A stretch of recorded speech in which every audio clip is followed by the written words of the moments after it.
The club of one of the world's greatest players almost wrecked his career. And the worst part? They did the exact opposite with the man brought in to replace him. Who messed up badly, and who got it spot on? That's the bombshell story that closes our video today. But hold on, before we get to that explosive news, we have two other piping hot pieces of information fresh out of the oven. One involves a hugely powerful woman in football who's about to shake up England all over again, and the other is a secret that's driving Newcastle fans wild with curiosity. Stay with me until the end because the third story is the main event and you won't believe what happened. Story 1. The game behind the scenes. Amanda Staveley's hunt shakes the Premier League. Picture the scene, the imposing Tottenham Hotspur Stadium in London, packed for an NFL game. Amid the crowd, in the most exclusive corporate boxes, total VIP access, is a woman whose mere presence is enough to send a tremor through the backrooms of English football. Her name is Amanda Staveley. And what was she doing there, of all places, at the stadium of a club that could be considered an indirect rival to Newcastle, a club she co-owned until just a few months ago? The answer to that question is what has everyone on high alert, because this was no simple sightseeing trip. This was a chess move. To understand the magnitude of this, you need to know who Amanda Staveley is. She isn't just any celebrity or an heiress who likes football. Staveley is a deal maker, a top-tier negotiator, a woman who can bring together billions of dollars and close the most complex agreements. She was one of the key figures, the architect, of the deal that exactly 4 years ago changed the destiny of Newcastle United forever. She united the giant Saudi Arabian Public Investment Fund, PIF, and the billionaire Reuben family to buy the club from Mike Ashley. It was an epic acquisition that transformed Newcastle from a middling club into an emerging powerhouse of the Premier League. But, and here's the big twist, in mid-2024, Staveley left Newcastle. The PIF and the Reubens bought out her stake. She left the ship after helping to set it on its course. So now what? What does an elite negotiator, hungry for major deals and with contacts in the most powerful investment funds on the planet, do? She hunts for the next big challenge.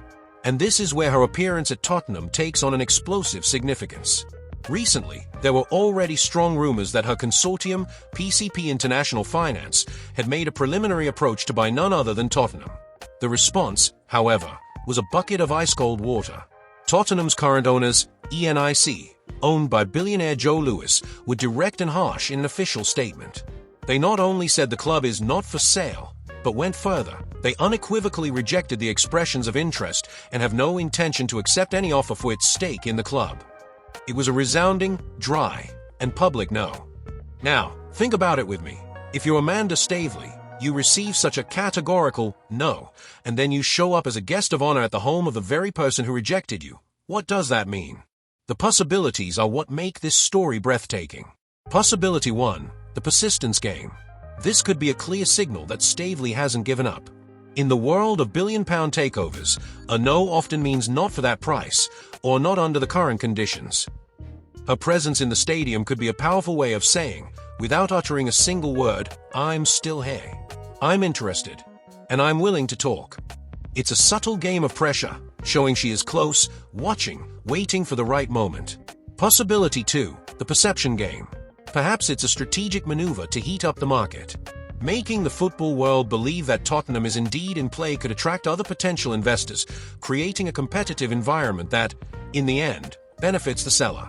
Even though the owners deny it, the persistent interest of a figure like Staveley could send the club's market value soaring.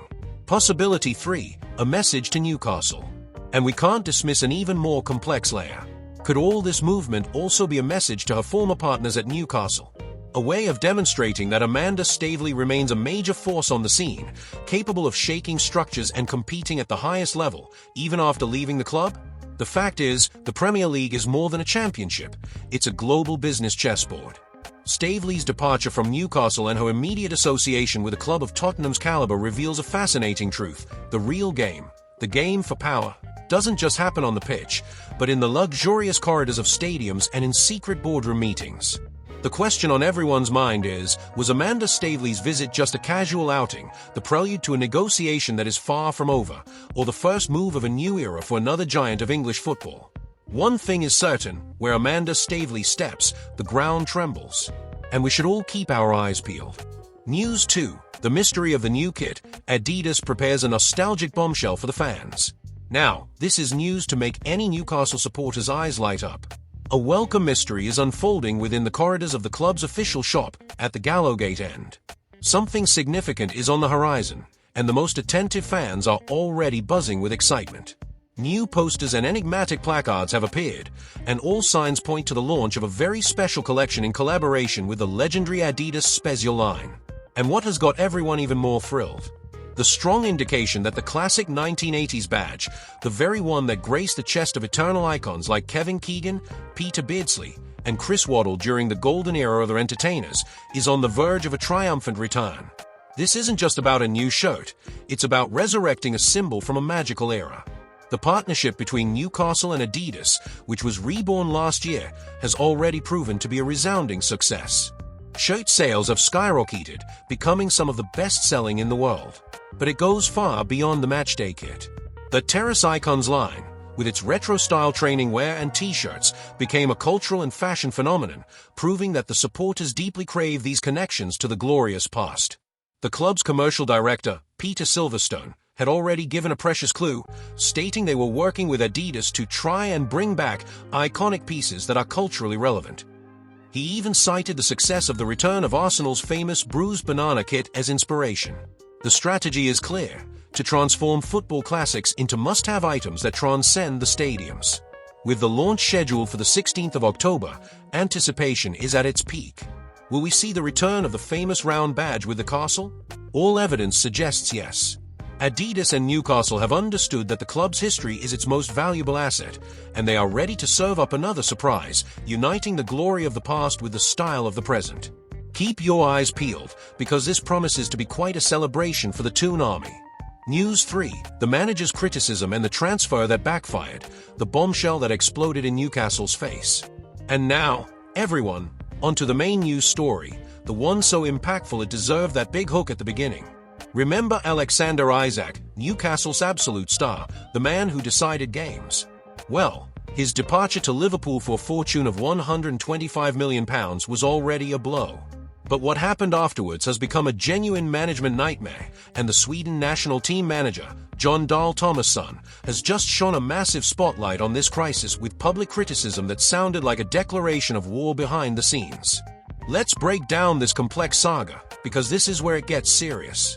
On one side, we have the Isak saga. The striker forced a move, practically went on strike, did not participate in pre-season, and went nearly 4 months without playing. An immensely valuable asset simply left idle. When Liverpool signed him, they understood the ticking time bomb they were buying. Instead of throwing him to the wolves, they adopted a kid gloves approach. They put him on a gradual reconditioning program, carefully building up his minutes bit by bit. The result? Isak is reintegrating, has already provided assists and shown flashes of his brilliant football, all without any new injuries. On the other side, the Wissa situation. To replace Isak, Newcastle shelled out £55 million on striker Yoane Wissa. And here, according to Tomasson's scathing criticism, came the catastrophic error. Newcastle, perhaps desperate to show they had moved on from the loss, released Wissa to play for the DR Congo national team immediately after his arrival. The player, without a period of adaptation to his new club, was thrown into high-intensity matches, and the worst happened, a serious knee injury, which is expected to keep him out until November at the earliest. It was then that Tomasson, Sweden's manager and a former Newcastle player, dropped the bombshell. He not only praised Liverpool for their careful handling of Isak, but used the Wissa situation as an example of what not to do. His words were a stab in the back. You can see what Newcastle did with Yoane Wissa. He played international matches and now he's injured. He remains injured. It is a direct accusation. The club was negligent, failed to protect its multi-million-pound investment, and is now reaping the bitter fruits of a key player in the treatment room. What makes this situation a perfect storm is the context. Not only did Newcastle lose their main star due to a messy exit strategy, but they see his direct, expensive, and eagerly awaited replacement injured before he could even make his debut. And, to add insult to injury, they receive a public humiliation from a renowned manager who essentially pointed the finger and said, "The management problem is yours." It's a triple failure: sporting, financial, and of image. While Liverpool is held up as the example of modern management, Newcastle finds itself at the center of a hurricane of questions over its decisions, in a story that is far from over. So, what did you make of these stories? Do you think Amanda Staveley will actually buy Tottenham? Which classic badge do you want to see make a comeback in the new collection? And, most importantly, do you think the Swedish manager's criticism of Newcastle was fair? Let me know down in the comments. I'm really keen to hear your opinion. If you enjoyed this dynamic roundup, don't forget to hit that like button and subscribe to the channel so you don't miss the next updates. Until the next video.